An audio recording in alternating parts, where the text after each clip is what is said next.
O seu futuro começa agora. Marocando a História, com Marcos Saldanha. Ele chegou aqui já no YouTube, né? O Marcos Saldanha trazendo, claro, as divagações e também os melhores raciocínios históricos, culturais aqui do Jornal Rádio Universidade. Marcos, bom dia. Bom dia, Marcos. Bom dia, Mayra, bom dia, Adalberto, e bom dia, nossos teleouvintes que já estão começando a ficar, me parece, com saudade dos festejos juninos, né, dos arraiais que estão findando aos poucos, mas no Maranhão tem ainda julho, aí vem a morte do boi, então a gente fica com uma temporada maior do que no restante do Brasil, porque a gente é apaixonado pela cultura popular, né? Pelo menos assim verdade. Deve ser, não é? Demais, demais. Olha, Marcos, claro que sempre fica, né, a coisa do cosmos, né, do São João junino, do Alto do Bumba Meu Boi, enfim.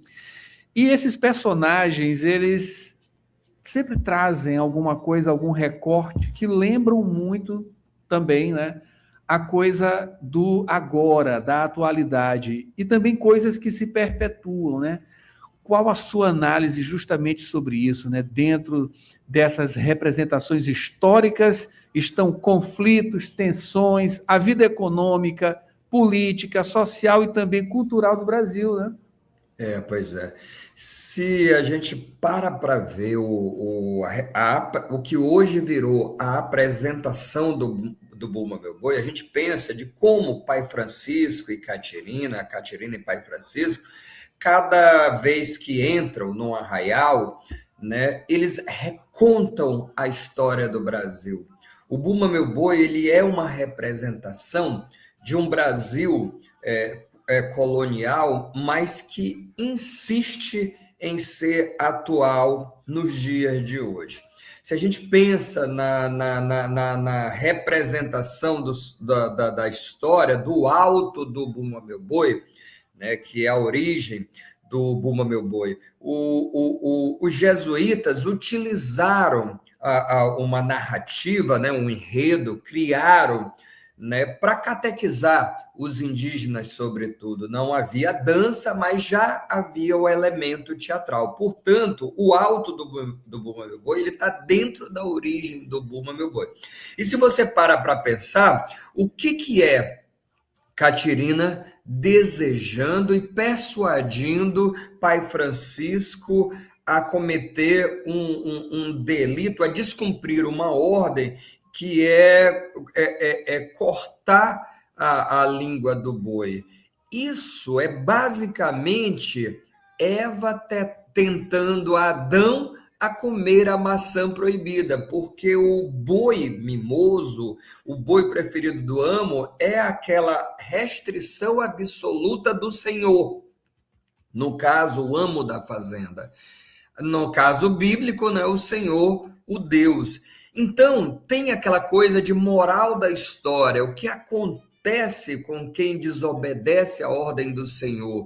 No caso bíblico, o fim do paraíso, né? A condenação ao trabalho e tudo. No caso do Senhor, graças aos espíritos da floresta e tudo, bom, um milagre, vamos dizer assim, os encantados, o boi, ele ressuscita e é feito a paz, ali é selado a paz, porém a lição, a moral da história, ela está dada, né? É como se reproduzisse a narrativa da dominação senhorial sobre, né, os empregados, sobre aqueles seres dominados. De que forma isso ainda chega ao dia de hoje, essa dominação, essa reprodução senhorial, quando você vê, por exemplo, o alto do Bumba Meu Boi ser apiado, ser retirado da narrativa, e o boi vai se adequando aos desejos da elite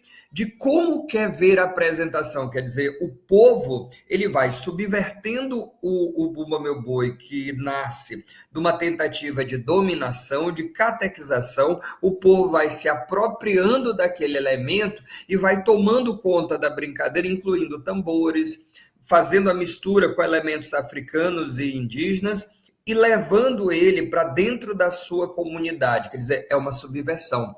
Então, toda vez que o Bumba Meu Boi ele se apresenta, é a resistência, não só cultural, mas é uma apropriação cultural de algo que é feito para dominar e que é feito para extravasar. Só que quando o povo se apropria da brincadeira, toma da igreja aquele auto de catequização, ele começa também a ser proibido, ele começa a ter um limite. Quer dizer, vira um caso de polícia. Se a gente pensa nos documentos do final do século XIX e do início do século XX, o Bumba Meu Boi, ele entra na polícia como caso de vadiagem, a ponto de haver um limite da zona rural, de onde a população é dona dessa festa, das comunidades, no caso de São Luís até o João Paulo, daí vem a festa de São Marçal, né?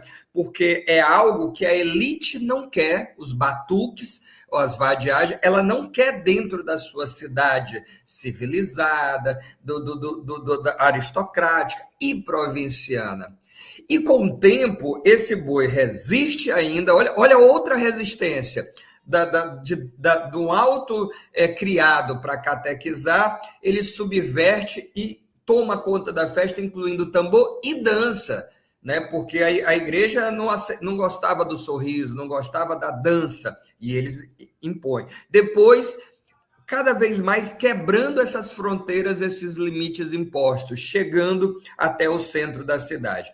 Havia um boi em Tutóia, na região ali do Delta e Lençóis, no litoral maranhense, o boi Realeza, anos 70 e 80, já não existe mais.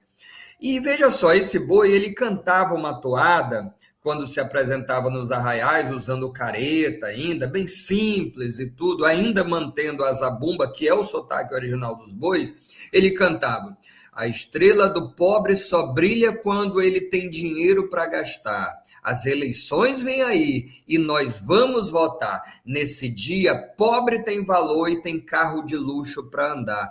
Olha, nos 70 e nos 80, como o Bumba Meu Boi é um instrumento de reivindicação, de crítica, de resistência.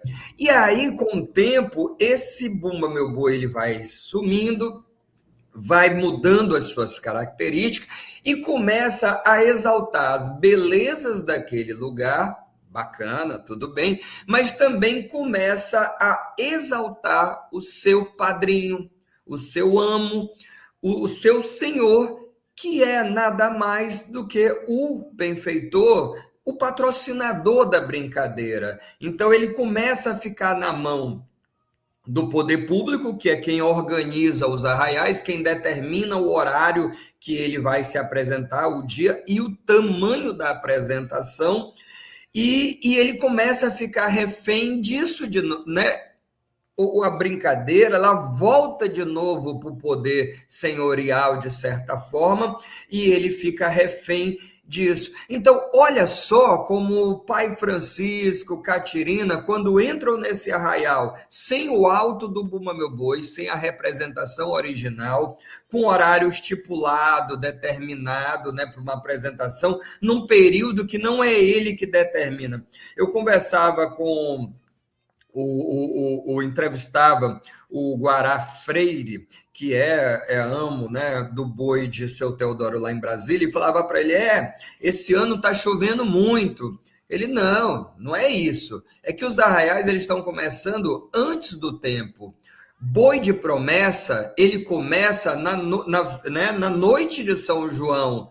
E aí eu parei para pensar, é isso mesmo, os bois estão se apresentando antes por conta de uma pauta, né, comercial e tudo. Sim. E o boi de promessa, ele não entra antes do São João, ele entra depois, que é um período que já começa a diminuir as chuvas. Isso é o ciclo, quando a população se apropria, ele marca um período do calendário ligado ao período de agricultura, né, já a comemoração de colheita e tudo.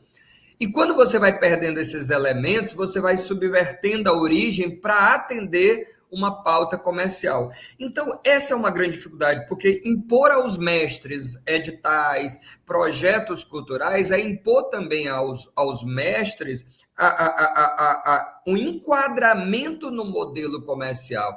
E aqueles mestres que não conseguem fazer os projetos precisam contratar pessoas que vão cobrar 20% do valor que deveria ir para a brincadeira, ou seja, para todo o batalhão, vai para uma empresa.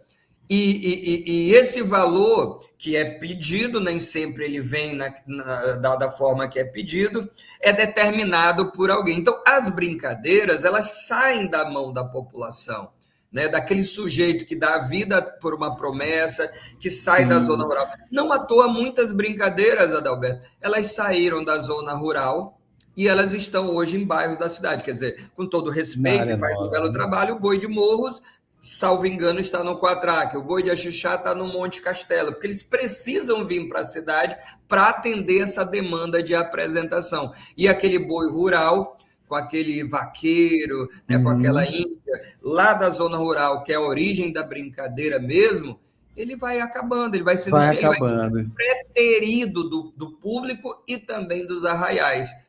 Quer dizer, a gente precisa repensar sobre isso, né? De certa forma, quando a gente aplaude isso acontecendo, a gente está, no fundo, aplaudindo a recontação dessas histórias, mas também dos conflitos e das tensões, onde a elite determina como deve ser as apresentações. Quer dizer, para fechar, as brincadeiras, as boiadas, que você dizia assim, vou brincar bumba-boi, né? Tá passando a boiada, viram apresentações, entretenimento, né, das elites para elites. A gente precisa pensar sobre isso, né, gente?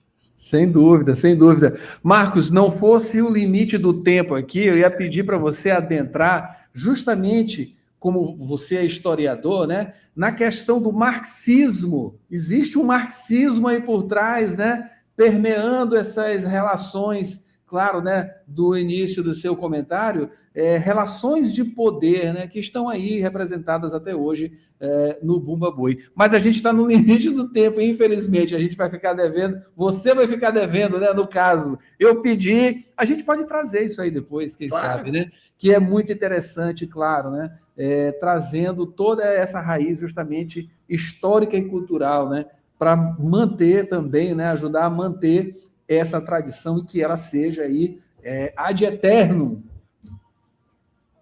Olha, o que tem de ser traz força, né? O que vem com força permanece, e que assim seja, porque apesar disso tudo que nós mostramos, o Bumba Meu Boi segue resistindo, e eu espero que assim continue por muito tempo, porque a força da tradição e a força popular da cultura é muito forte.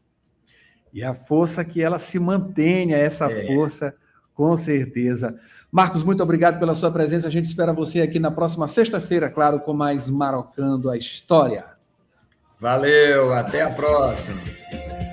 E olha só, a gente